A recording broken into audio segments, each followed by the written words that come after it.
tamu pertama yang terhormat, yang internasional, yang sangat besar dan super istimewa di sini adalah Soekarno yang pernah datang ke masjid ini dengan Khrushchev pada tahun 1956.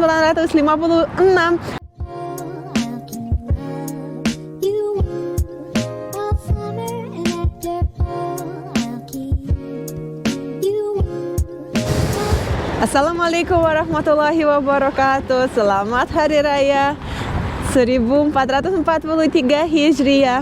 Semoga kalian semua baik-baik dan damai. Dan kita dengan tim Orvala mau mengucapkan selamat Hari Idul Fitri untuk semua teman Orvala yang muslim dan yang merayakan hari yang luar biasa ini. Terima kasih kalian atas selalu dukung channel kita dan mohon maaf lahir dan batin.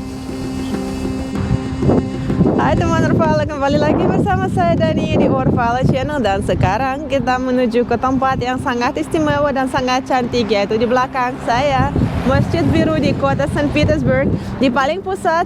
Dan kita mau cerita sesuatu menarik ya tentang masjid ini, karena sebenarnya sangat banyak orang di komentar kita tanya, ayo dong ceritain tentang Masjid Biru. Dan sebenarnya kita hari ini mau lakukan ini. Ayo kita menuju agak dekat untuk melihat detail-detailnya lebih dekat ya.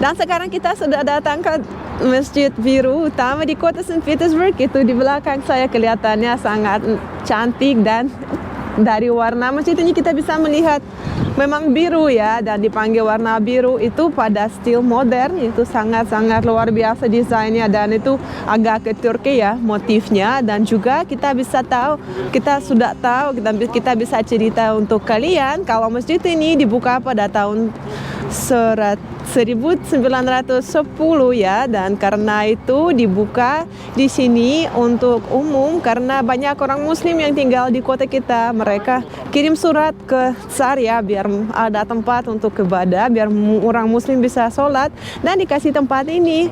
Dan pada tahun itu dibuka, dan ya alhamdulillah waktu itu banyak yang datang, itu acara besar.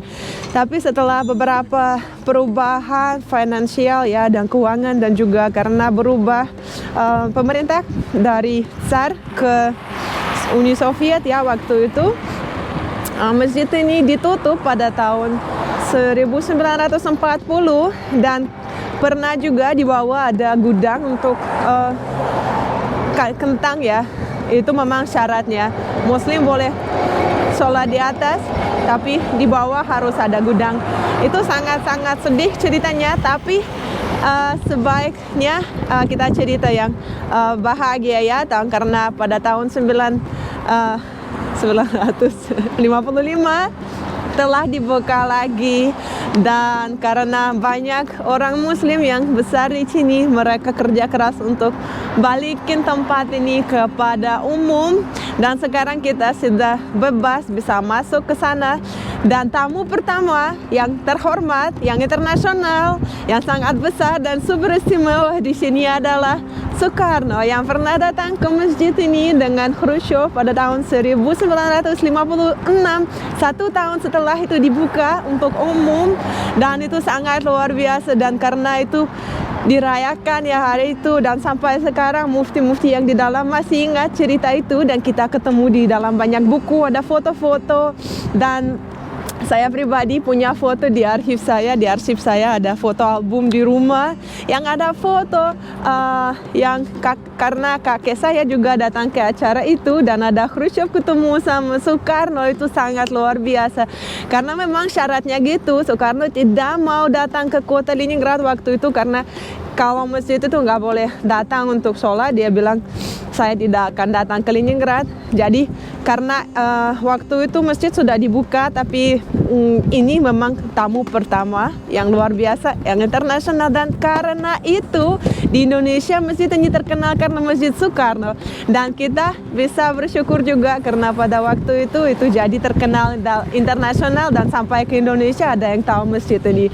Jadi memang gini luar biasa ceritanya tentang kedatangan Soekarno ke Leningrad waktu itu.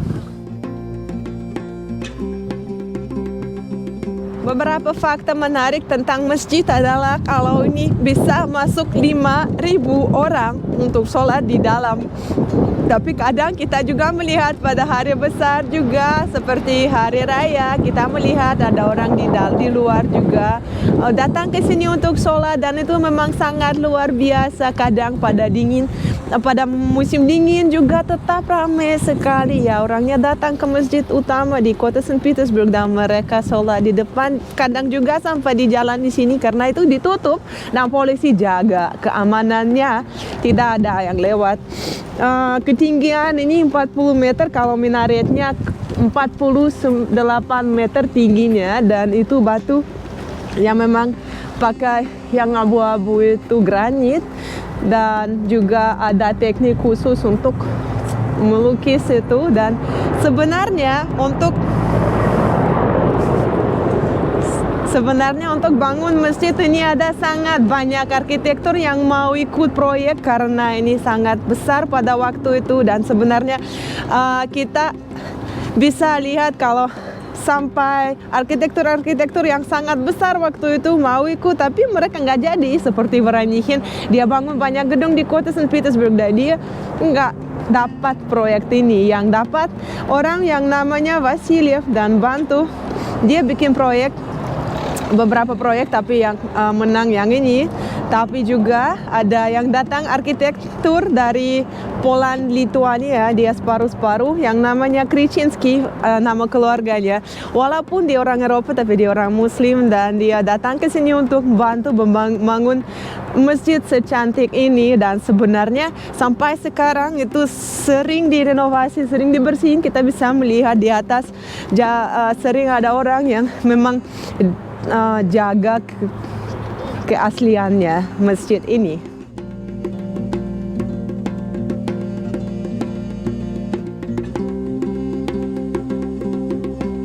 Oh ya, satu lagi, kalau masjid ini dibangun pertama dikasih uang oleh emir dari Bukhara yang namanya Said Abdullah Han, dan juga orang kaya ya yang bisa bagi keuangan uangnya dari orang Tatar dan orang Azerbaijan juga. Mereka berkumpul uangnya untuk dapat semua batu-batu yang sangat bagus dan cantik, dan kadang dibawa juga dari jauh ke sini. Ya, memang masjid sebesar ini pada tahun itu sangat-sangat luar biasa, dan waktu dibangun Muslim dari seluruh kota, dari daerah semua, dari kota-kota lain datang untuk melihatnya dan untuk sholat di dalam juga. Dan sampai sekarang dari kota-kota lain dan juga dari negara-negara sebelah dan dari mana-mana orangnya yang datang ke sini selalu menuju ke sini. Dan kita juga alhamdulillah beberapa kali ketemu orang Indonesia di sini juga. Kalau mahasiswa ya sering, tapi dulu sebelum pandemi ya ada banyak turis-turis yang juga minta, ayo kita mau lihat Masjid Soekarno ya yang di sini, yang terkenal. Oh ya, saya juga mau cerita kita pribadi, yaitu saya sama Mas Andre menikah di dalam masjid ini, dan itu memang sangat luar biasa. Dan masjid itu sangat indah, tidak hanya dari luar tapi juga di dalam. Ada biru-biru semua, dan itu luar biasa cantiknya. Dan karena kita berada di kota Saint Petersburg dan kita menikah di Rusia, nggak mungkin ya kita melewati kesempatan untuk nikah di masjid ini, dan itu memang kenangan yang luar biasa, dan itu akan bersama kita sampai selamanya. Sangat indah, dan memang ya begitulah cerita keluarga kita dan rahasia kecil untuk Orvala, teman Orvala ya.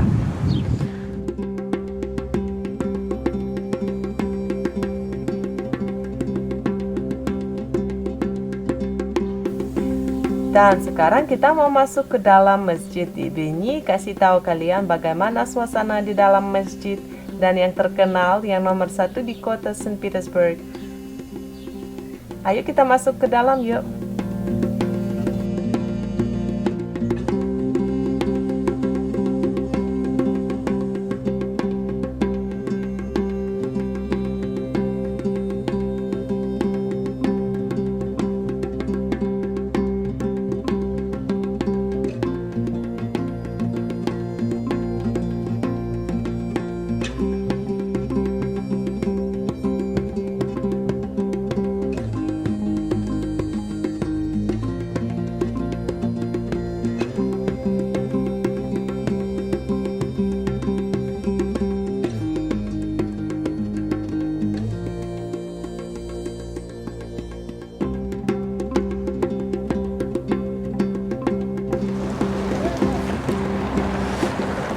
Oh ya, di dekat sini sebelah masjid ada toko yang sangat saya bisa rekomendasi sendiri pribadi karena itu memang orang yang punya sangat baik hati dan mereka punya tidak hanya toko tapi juga restoran kafe ya, kafe halal. Dan kalau misalnya Anda menuju ke masjid setelah melihat atau sholat di masjid, kalau misalnya sudah nggak puasa atau untuk iftarnya juga bisa datang ke tempat ini, namanya Halal nomor 1. Di sini mereka masak shawarma ya, bahasa Indonesianya mungkin kebab ya. Itu memang kalau bawa rumahnya pada waktu puasa memang ya mengajar kita lebih bersabar ya. Memang luar biasa dan sangat indah, sangat enak. Kita mau masuk ke dalam dan di sini juga bisa beli daging dan beberapa produk halal dan memang itu sangat luar biasa. Yuk kita masuk ke dalam. Beginilah suasana di dalam toko ini. Ada banyak juga parfum oleh-oleh dari beberapa negara Islam juga. Selihat saya seperti dari Turki ya, ada banyak juga. Dan juga kita melihat ada pilihan untuk daging. Kalau sekarang lagi puasa karena itu tidak ada banyak yang makan ya, dan juga tetap mereka jualan karena juga sangat banyak orang Rusia yang bukan Muslim tetap mampir ke sini sangat sering karena memang kebabnya sangat enak dan sudah mulai lebih terkenal juga, tidak hanya untuk kita ya, untuk orang Muslim yang bagi yang makan halal aja.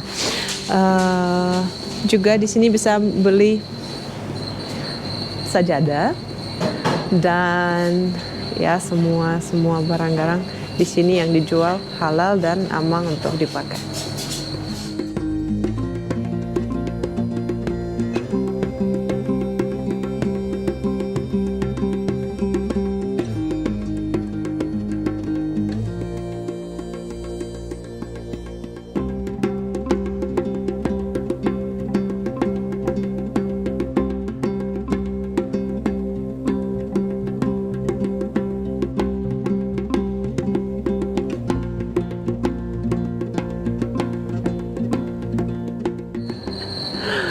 Dan di toko ini kita juga bisa melihat ada rempah-rempah dari Indonesia yang luar biasa karena di sini ada semacam andaliman dan di sini dan juga ada kemukus Jawa, ada cabai puyang,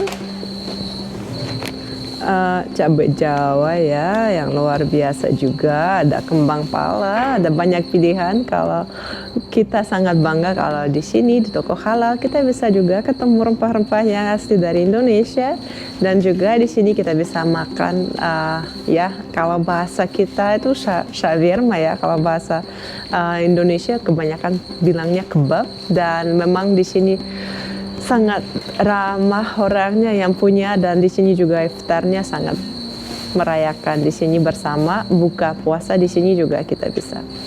Sekali lagi rempah-rempah dari Indonesia.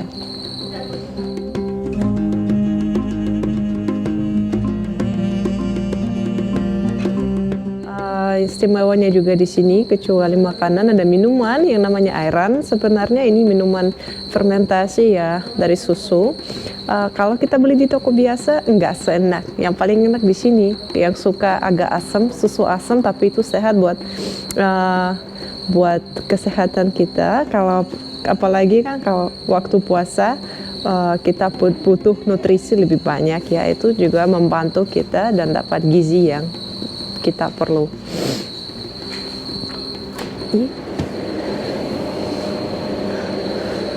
Dan kita pernah cerita tentang minuman Tatar ya yang namanya katek. Ini tulisannya kalau ayran ini mirip katek ya. Susu fermentasi yang agak asam tapi juga sangat-sangat enak. Nah, kita sudah beli 2 untuk buka dan nanti insya Allah kita akan menikmati makanan dari toko halal.